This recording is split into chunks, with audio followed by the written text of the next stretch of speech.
Hi, I'm Zibby Owens, and I am the host of this podcast, Moms Don't Have Time to Read Books.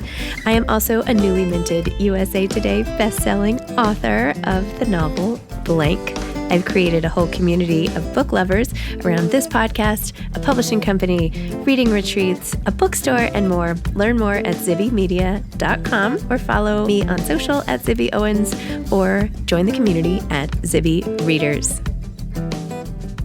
James Rhee is the author of Red Helicopter, A Parable for Our Times. Lead change with kindness plus a little math. James Rhee is a high school teacher and Harvard Law School graduate turned private equity investor and CEO. James's leadership story first grabbed global attention during his unlikely 7-year tenure as chairman and first-time CEO of Ashley Stewart. After his radical and yet intuitive approach fueled a transcendent, unprecedented reinvention story for the company, James concretized his leadership philosophy and operating system, kindness plus a little math, in the form of Red Helicopter, his media education platform. Rhee teaches at Howard University, where he serves as the Johnson Chair of Entrepreneurship, MIT Sloan School of Management, and Duke Law School. His TED Talk and Dare to Lead interview with Brené Brown have captured the imagination of millions. He composes systems that bridge peoples, industries, and ideas. He is the author of Red Helicopter and lives outside of Boston, Massachusetts. Welcome, James. Thanks so much for coming on Moms Don't Have Time to Read Books to discuss Red Helicopter, Lead Change with Kindness, plus a little math. Thanks for having me. It's nice to meet you. It's nice to meet you, too. What a powerful book you wrote. I mean, it's a unique hybrid of sort of the businessy side of stuff, but mostly the emotional side, which of course is the point, right? That we have to bring it all together. Can you tell listeners what the book is really about and how, when you decided to write it, which of course you write about in the book? Yeah, I think the book at its core, it's about a son and his relationship with his parents, especially his mom. Mm-hmm. And really understanding the gift that his mother gave him regarding agency and him not really fully understanding that gift for a long time. And then it was how a group of women, most of whom were Black women, who really unexpectedly gave him the gift of understanding that agency through his relationship with them and realizing that I had the opportunity to do, I think better job's the wrong word, just to really appreciate it in my 40s about some things maybe I missed when I was younger and how the parallels between these women and my mom. I think lastly, it all plays out, funny enough, in a business story. And so while I'm unlearning and relearning, I get the opportunity to expose a group of readers who might not generally get exposed to private equity or finance and make it accessible to them and also affirm them and say some of the things that might be troubling you in your lives. Some of them are not of your own doing, that there's certain systems around that if you understood them better and we helped name them for you, you would realize that what you're doing in life is quite extraordinary. I think that's sort of the book. It's those three woven together. And yeah, I think that's what it is at its core. And that's why I couldn't think of a better name for the book, because it has all of these things. And I know I was reading about your bookstore about how you curate based on emotion, which is brilliant. And it's really trying to marry emotion. We are emotional. I mean, human beings are. And I think a lot of times in our culture, particularly in the US, we think of emotion as weak or not natural, but physiologically, that's just not true. So yes, it's replacing that. Especially in the workplace. Someone I worked with yesterday forwarded me a whole thing about you and was like, this sounds like what you do, that it's okay to be kind and nice. Cause every job description we post, it's like nice people only, I don't have time. And I was like, no, I'm interviewing him tomorrow. And she's like, of course you are. Yeah. But it's so important and not discussed enough, right? Like bringing our whole selves to what we do. And the scene in your book where the women who were the store managers for Ashley Stewart, who came to your father's wake, and you were sobbing. I mean, I was like, oh my gosh, don't cry. I don't have time to cry. But so moving, right? That they were like, of course we're going to show up for you because we're people and we show up for you and you show up for us. And I got so accustomed to not expecting that. And that's part of the sadness in the story, is that I grew up, that was normal. I think most of us do as kids. You should do that. And investment of time and heart, there's nothing more valuable, nothing that lasts longer. And I don't know about your listeners, but I'll just say to me, I had a hard time. I forgot that a lot in some of the workplaces that I worked in. It's and particularly being a guy, I think that there's that strain too, which I talk to a lot of mothers these days about their sons, about them sons getting worried about just they're like that we worry we will lose that side of the son. So yeah, and then they reminded me, they said, of course we're going to come and hug your mother and hug you, and like, why didn't you ask anyone for help? Why didn't you tell anyone? And I think I wrote in the book that was the last moment. I just said all the armor at that point's off. I just said I don't want to live like this anymore. Yeah, it's amazing. I was really struck. I have 4 kids, and the scene where your daughter Lila got into her accident at day camp, and how it was sort of, not even just the people who were running the camp and the trustees and everything. Nobody even talked to you, including people you had relationships with, and the fear and everything she went through. Can you just talk about that? And I know you said she's totally fine now, but everything's fine. Like totally fine. I mean, we got lucky. I mean, she should have died. And yeah, it was just a local day camp. We, low expense structure. This was not a fancy camp, and so she got hurt in a camp accident. She wasn't supposed to be doing what she was doing. Everyone knew it. And instead of helping the doctors figure out what exactly happened, everyone circled the wagons, right? So board protocol, this is what happens. The attorneys advise, you can't admit anything. And some of the board members I knew from just my business life in Boston, and I was a bit of a mentor to one of them. I just couldn't believe that he didn't call. And I get it too, right? We learn that there's a different way of living. Once you become a grown-up, there's a grown-up way of living. And particularly if you're in certain business worlds, there's certain rules that trump the rules of humanity, right? That there are different rules. You have to play by these rules. And I think part of the book is just asking people to just pause and say, like, really? Like, is that really what you should be doing? But yeah, they didn't call. And I'm glad, because these younger board members, they had a catharsis themselves, right?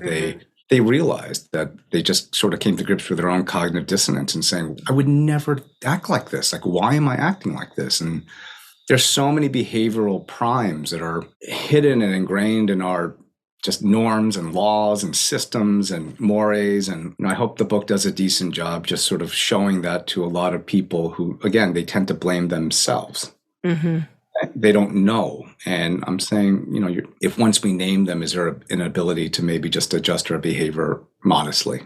If all of us do it modestly, it's like that scene in Finding Nemo when all the fish swim down. It's not asking for like 180-degree behavior change. It's maybe like, can we 1% each, and then all of us do it? And I think some of the mores that we are, for some reason, having a hard time sort of just coming to grips about with some things that are kind of right and wrong. Like, I think maybe we start from there. I mean, I think what you said to the former mentor when you said, what happened to you? I mean, first of all, that reflects so much on you, like to get in front of someone who's responsible for something that happens to a child, and instead, like, turn it around. Like, what happened to you? Like, and I think that's really what you're asking readers too, right? What happens to us along the way, and can we stop? And let's all wake up, which, just to paraphrase again. Yeah, my publisher, Judith, I give her all the credit for coming up with the subtitle of A Parable for Our Times. After she had read it, she said, it's a parable.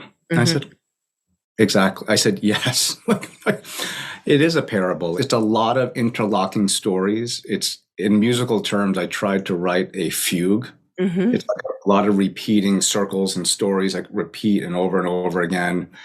And they just keep getting bigger and bigger and bigger and bigger. And at the end, I try to tie it all together. But yeah, it's not a prescriptive book. It's hopefully it gives people permission to just reflect. And it's not telling people to do better or telling people to do something in this way. It's more like, maybe you should trust what's instinctive inside. You have it already. So what do you think? Yeah. I mean, you also have a touch of the how the universe works and the things we don't know, everything from, I think that my parents they're here or feeling the spirits when they're not there. And like the numbers, like your 20, twos in the hotel, not the hotel, hospital rooms. And Happy almost birthday, by the way. All of that there's something bigger at play and that we have to be aware of that as well. Yeah. I tried to, I think growing up, partly because I was all parents, but I think, I was the first one born in this country for, in our family.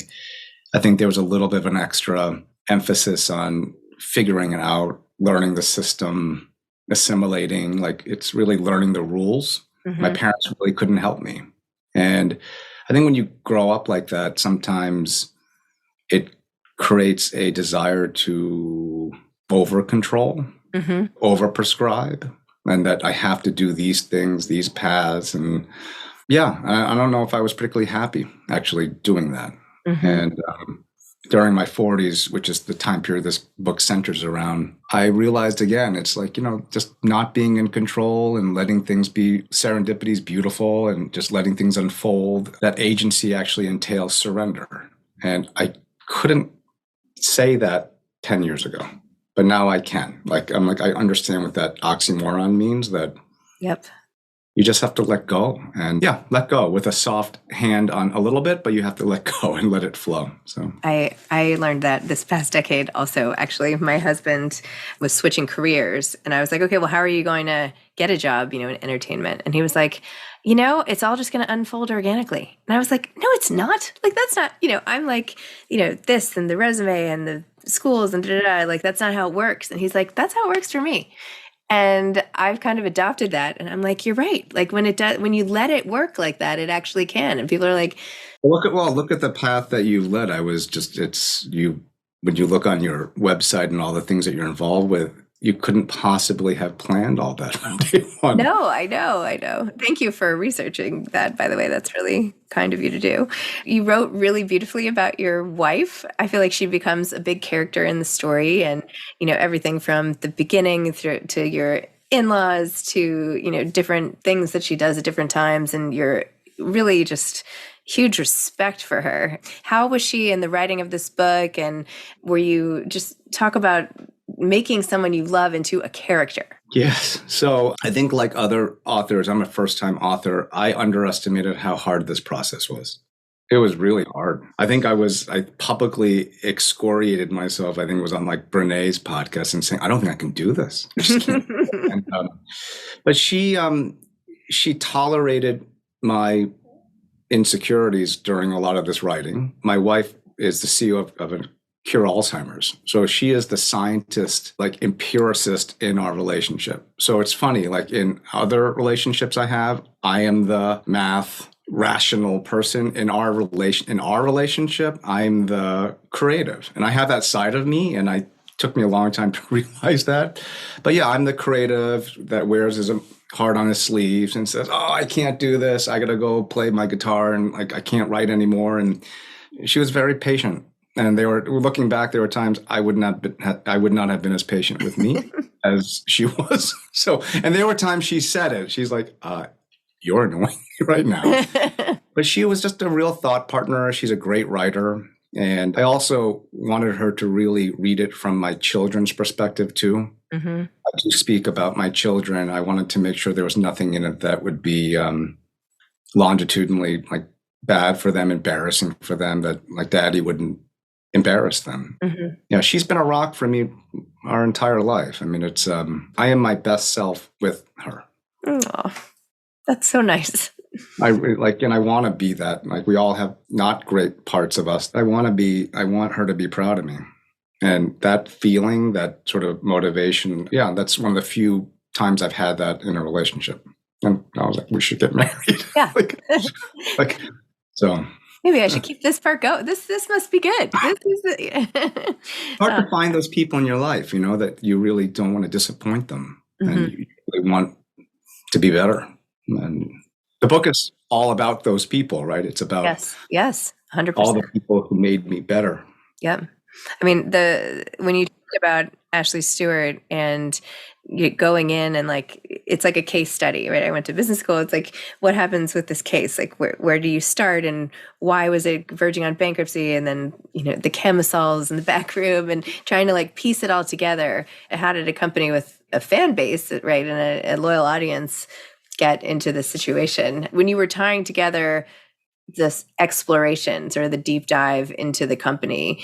Did you do that to also like parallel as you were diving deeper into yourself and you wanted to show the different strands? Just tell me about, like, were there any pieces of this overlapping story that you thought were not essential or essential? Or, I mean, there's a lot going on, but it all weaved together perfectly. But when you were thinking about it, I would imagine that would be a hard sort of outline at first to, yeah. Yeah. It took me some time to really digest. I mean, some of this, like we were talking about, sort of what the life that you've been leading, I had to let go and allow, I mentioned fractal theory, just allow the chaos to unfold. Just the more I let it go and trusted more intuitively what was the matter, I learned more. It took me a while, and it took my mother's, unfortunately, death, and then many years of me mourning my mother to really write this book too. So some of these eurekas came while I was writing the book. I didn't really fully appreciate. I knew that the women reminded me of my mom while I was doing this. I knew that, sort of as a finance business person, having lived through sort of like the standard capital markets, standard systems, they're better people than me to talk about this. But I knew that the systems didn't reward people who create positive externalities, which generally skew female, by the way, right? So I knew all of that. And I knew that one of the things that was holding this company back was all of those things, and layer on race, right? That I knew. And I knew also that my mother tended to blame herself a lot for not knowing things, or she feeling misfit or wrong, when I would say, Mom, it's not you. Like, it's not easy being a Korean immigrant woman who doesn't speak English in this country. Look at all the things you've done. And that I knew. But it took, after a while, just that, I think what really happened in a nutshell, it was a predominantly group of Black women who actually also reminded me and taught me about my Korean heritage. And that's an identity that, for growing up and even throughout my adulthood, mostly it was been my Jewish friends who have reminded me of my Korean heritage. And it's always been that way for me on Long Island and, in school and up in Boston, New York. But really, like, this last linchpin in my 40s, it was Black women who really, they loved a lot of the Koreanness in me, actually. That part of it, that nuance, I didn't understand while I was doing all this. And then now I think I better understand what happened. So interesting. I didn't realize in Korean culture that they said it takes about 3 years to mourn, that you should mourn your parents or mourn, which I think should definitely be more widely adopted. I mean, grief in itself there is no timeline, but giving yourself that external permission to let it take a while, and to, you took time off to figure out what to do in that period. And it's something that people should hold on to, right? That it's okay, that it's not going to happen in 2 minutes, that you can just take a week off of work and jump back in and everything's fine. Yeah, one of the words that I think you would especially love in Korean is it's maum. So in Korean, maum means literally heart and mind. So it's less like Aristotelian. There's not a distinction between the rational and irrational and cognitive and emotional. So parents will ask you, like, maumduro, like, what does your heart and mind tell you to do? And that weave and that sort of fluidity, a lot of that is less common, I think, taught or encouraged here. And I think that's one of the things that people are struggling with even now, when people ask, what do you think of the economy? And people are not happy. And they're like, why? The numbers are so good. People are emotional. I mean, I think that's one of the things over the next 10, 15 years. I hope that our culture here is more realistic about just emotion. Yes. And it's powerful, right? I mean, it's really empathy, vulnerable, all of these things. And it's made me, I think, a better person, but even in my investment life or business life, I think I'm a better investor. By trusting intuition, we're at huge inflection points in our society, and some of the things that are about to come upon us are not, quote, rational. Like major changes that are happening, and some of that you have to sort of delve into imagination a little bit and say what's possible. So I thought Maum, I think, I bet when I visit your bookstore one day, like I bet it feels Maum. Well, definitely visit the bookstore. We'll do an event. We should do an event for your book, and don't just pop in, but let me know. I will. That's amazing.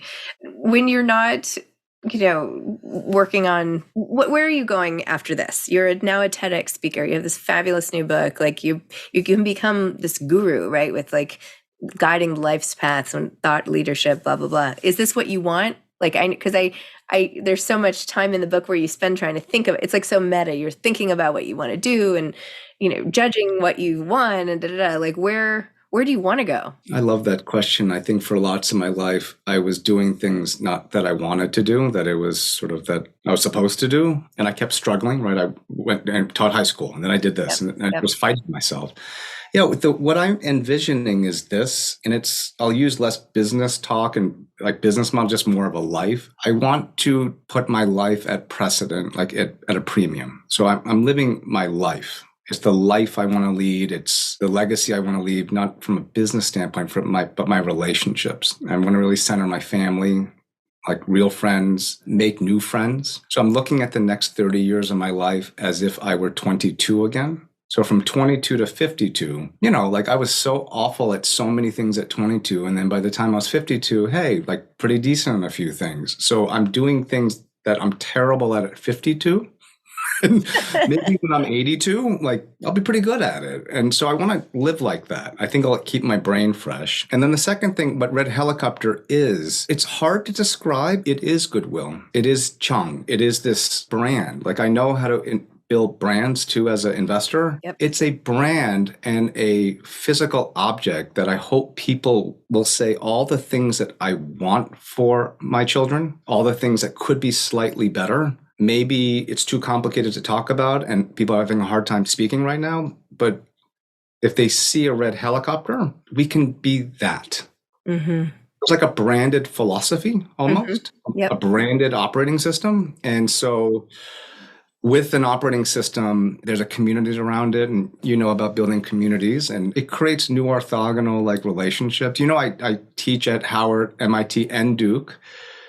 And it makes complete sense to me. I have my friends are like, it's the United Colors of Benetton. And it's just, I live that life. And I'm asking people and saying, it's more typical than you think. Mm-hmm. Like and so why can't it be like this? And then, so it's a philosophy, it's a teaching system. I hope that a lot of people will want to read the book. And then I really want to have permission from adults to speak to their children. Mm. I really hope that this is a book that adults read and say to a 17, 18, 19, 20, 25-year-old, something like that, and saying, this is a good framework of a curriculum and a life. I don't want to speak to the kids without getting permission from their parents. That's the way I wrote the book. Mm-hmm. I think where Red Helicopter can go, it's where it's going is that it's a curriculum about life, money, joy, and about agency. Yeah. And then from an investment standpoint, a lot of the entrepreneurs, and I tend to overly, like the numbers are more women, they're more people of color or more first generation college. Mm-hmm. And I tend to invest in them in every way. Now, it's sort of a network, opening doors, a guide if they need one, and money. But just because I don't give them money doesn't mean I can't invest the other three things. So that's what it is. It's like a branded world that has media, teaching, and part of my investment life too. So great. I love it. Does that make sense, kind of? Can you see it? I can see it. I can see it. Yeah. Like the blades of a helicopter. Yeah. And it's... I love it. And I hope that, it's been part of this whole process for me. It's been rediscovering my music. I think if I'd had more courage, I was born in 71, right? So I didn't know music and movies and like that was an option for me. Mm. I feel like one. But I think now, as I think about it, I misdefine what being a creative means. I thought it just tangibly meant you drew but it's more of a frame of mind. And so that I sort of accepted. I'm like, I'm a creative, a little bit of a romantic, a dreamer, right? I like creating things with people and sort of making things a little bit better for people. That's sort of who I am.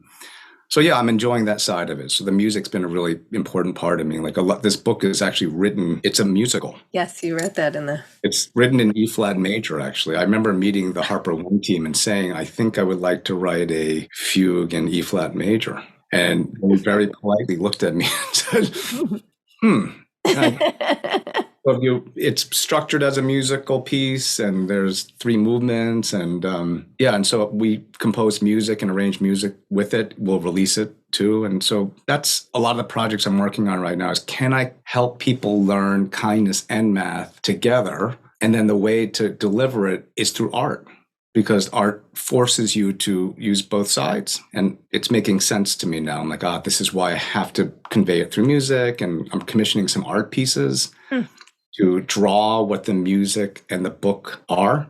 So I hope it encourages young people to contribute their artwork or music and again, make some of the money stuff more accessible to some people who are frightened away from it because of the way that it's taught. Or the way that it's structured in our society now. I think we can do a better job making it more accessible. And it's not just, quote, dumbing it down. It's the way in which complex principles are taught.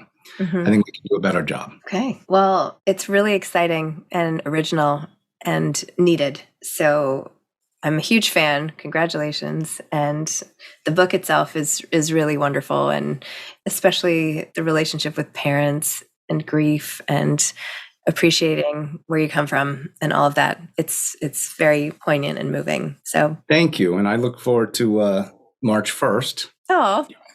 Yeah, you have a big day coming up, right? I don't have a podcast, but I would love to be helpful in any way that I can be. Yeah. And I'd love to meet you in person. And Santa Monica is awesome. So, is that where you are? I'm in New York. I'll be in LA tomorrow, but yeah. And your name came up sort of serendipitously involving a organization for women writing. Oh, okay. UWN, Girls Write Now. Oh, yes. Yeah. So sort of serendipitously, they came into my inbox through some probably mutual context but separate from this. And they mentioned you. And I was like, I'm going to meet her today. Oh, so, there you go. Perfect. Congratulations on all that. That's amazing. Thank you. And really, honestly, thank you for even spending any time getting to know who I am. So that's really nice. Yeah, it was great meeting you. Bye. Thanks so much. Great to meet you. Thank you. Thanks for listening to Moms Don't Have Time to Read Books. If you love it, please leave a review and follow us on social @Zibby Owens and @Zibby Readers.